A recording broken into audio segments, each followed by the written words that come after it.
नमस्कार, मैं संतोष सिंह। एक हमारे यहाँ एक कहावत है, भैंस के आगे बीन बजाए भैंस रहे पगुड़ाए। जी हाँ, आज कुछ ऐसा ही बोधगया में विधायक लोगों का प्रशिक्षण कार्यक्रम चल रहा है और उस दौरान हमारा भाई भाषण दे रहे थे। बहुत ही मौजूद बात कह रहे थे वो, इसमें कोई दो मत नहीं है कि विधायक को राज्य का नहीं, अपने कंस्टिट्यूएंसी का कैसे डेवलपमेंट हो, शुरुआत वहीं से करनी चाहिए। और जैसे जैसे हर विधानसभा क्षेत्र डेवलप करेगा वैसे वैसे उसकी भूमिका, उसका योगदान जीडीपी में बढ़ेगा।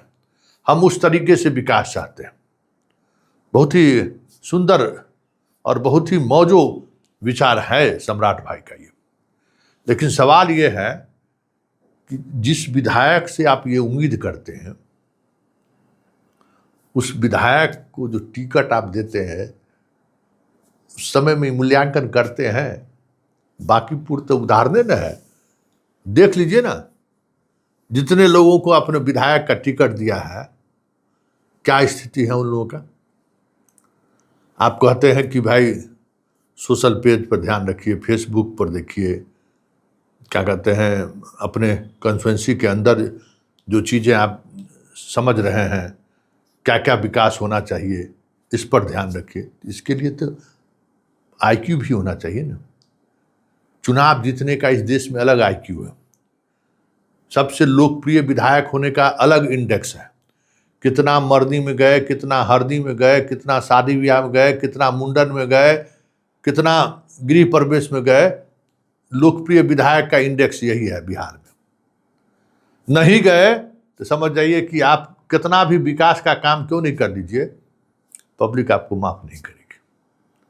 तो जहां पब्लिक का समझदारी ये है और जिस तरीके के लोगों को आप टिकट देते हैं, उससे विकास का बात करना बेईमानी है ना। इसलिए कल हम कहे थे कि भाई आप जिस दिशा की तरफ बढ़ रहे हैं ना, वो अराजकता की तरफ ले जाएगा बिहार को।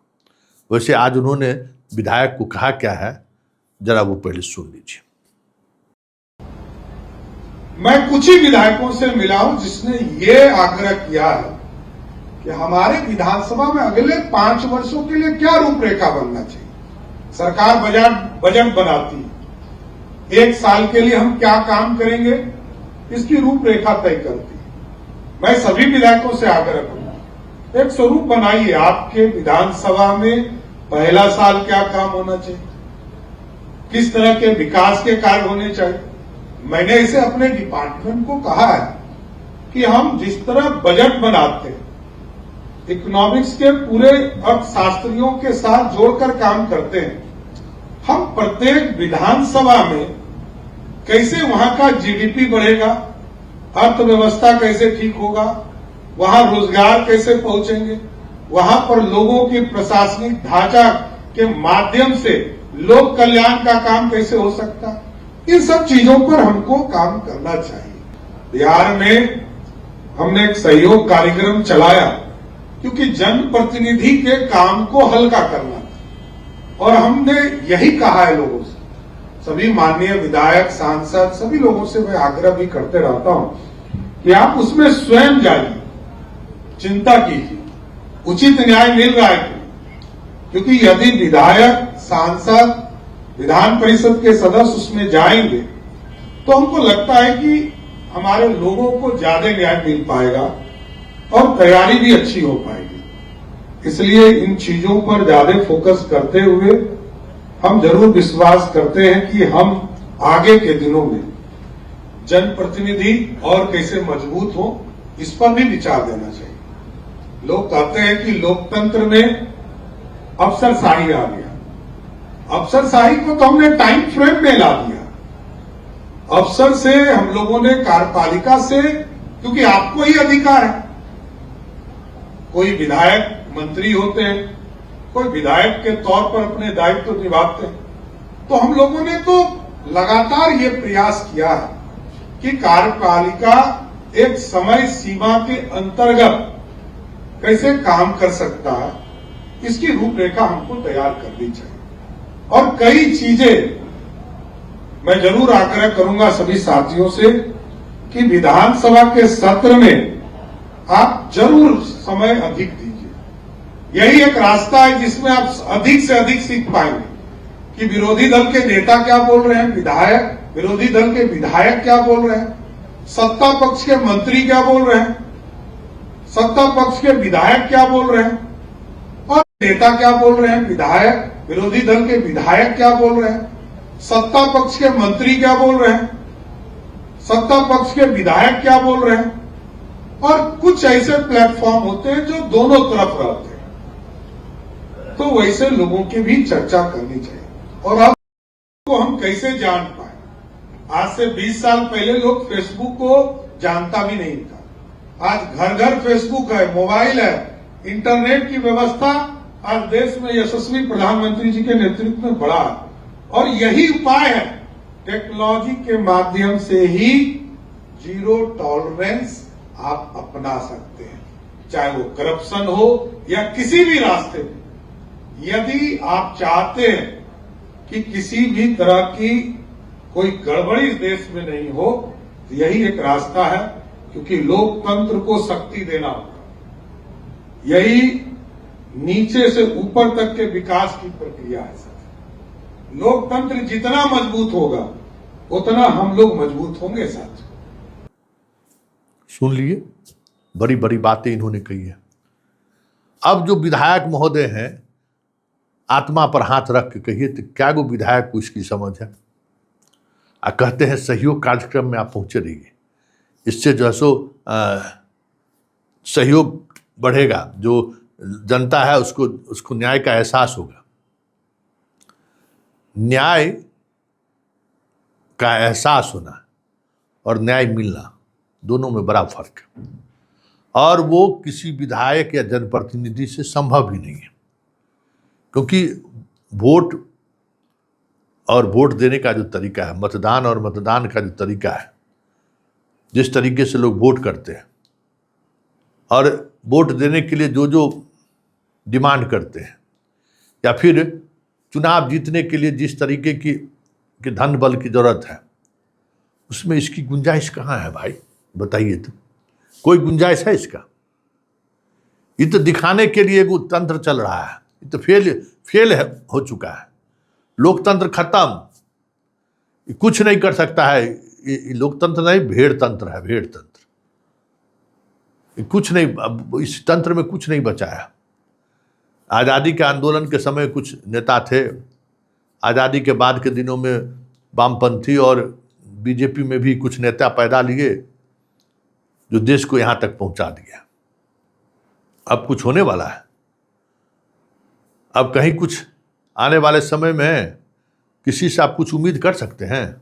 आज सम्राट भाई जो अपील किए हैं, क्या गो विधायक इस क्षमता वाला है, और जनता क्या गो इस तरीके का क्षमतावान विधायक को वोट देने के तैयार है? उसको अपना जात चाहिए, पार्टी सिंबल चाहिए, किसी को पार्टी टिकट दे दे, आंधड़ा कान्हा लुल्हा लंगड़ा कोई भी हो, पार्टी टिकट दे दे, जनता उसको वोट कर देगी। क्या तो हम तो भाई आरजेडी हैं, हम तो भाई बीजेपी हैं, हम उम्मीदवार थोड़े देखते, हम तो अपने नेता को देखते हैं, हम अपना सिंबल को देखते हैं। तो जहाँ वोट देने का आधार ये है, उस प्रदेश का क्या हाल होगा?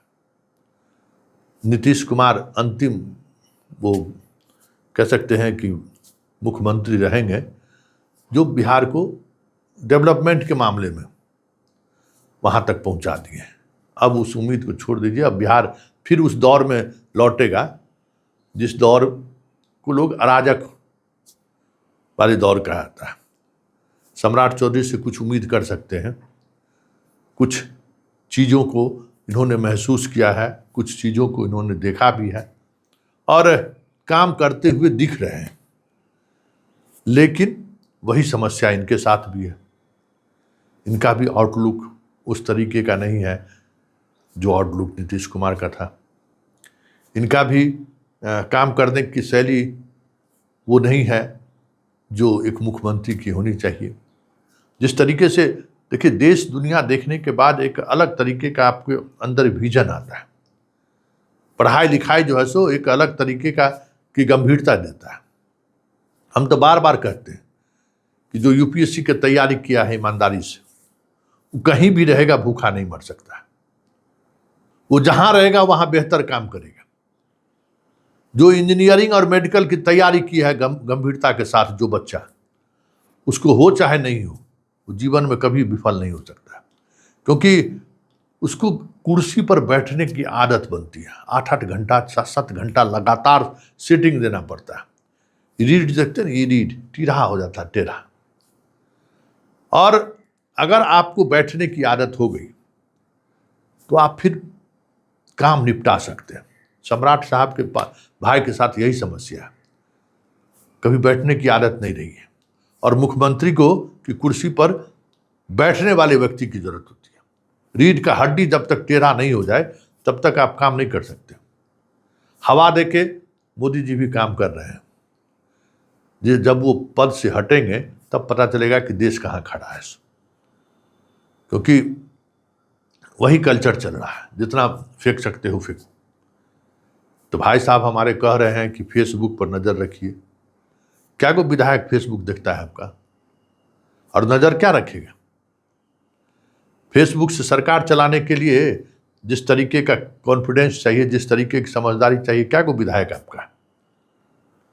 तो आज आपने जो बात आपने कहा है वो सही है, लेकिन आप जिससे उम्मीद करते हैं कि आपका सहयोग कार्यक्रम सफल बनाए, लोगों को, जनता को न्याय पहुंचाने में मदद करे, तो वो जो सामने वाला व्यक्ति बैठा हुआ है, जो विधायक है, उनसे आप इस तरीके की उम्मीद करना ही बेईमानी है ना, क्योंकि उस तरीके का ट्रेनिंग लेकर ये आया ही नहीं है और ना इसको ज़रूरत है। बैठेगा किसका? अब मान लीजिए न्याय की लड़ाई हुआ तो एगो नाराज होगा। गलत जो जमीन कब्जा किए हुए है उसके खिलाफ बोलेगा विधायक जी, तो अगला बार उसका कुल खानदान डंडा लेकर खड़ा रहेगा विधायक जी के, तो हम वोट नहीं देंगे। तो वोट नहीं देगा तो विधायक नहीं बनेंगे, तो काहे जंजाल में फंसेंगे।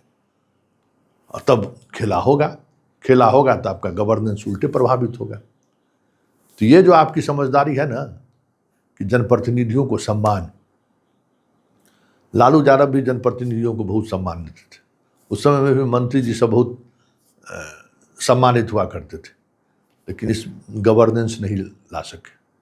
गवर्नेंस के लिए इस डेमोक्रेसी में जो है ना, जितना मिनिमम हस्तक्षेप जनप्रतिनिधियों का रहेगा उतना बेहतर डेमोक्रेसी चलेगी।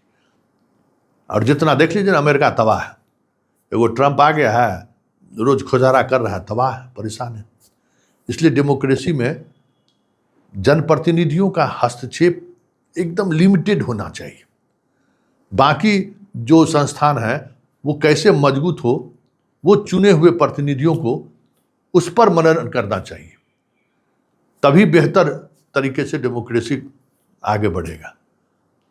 चुनाव से जीत कर आए हुए लोगों से डेमोक्रेसी में कोई बदलाव नहीं होने वाला है। यह एक बड़ा सत्य है।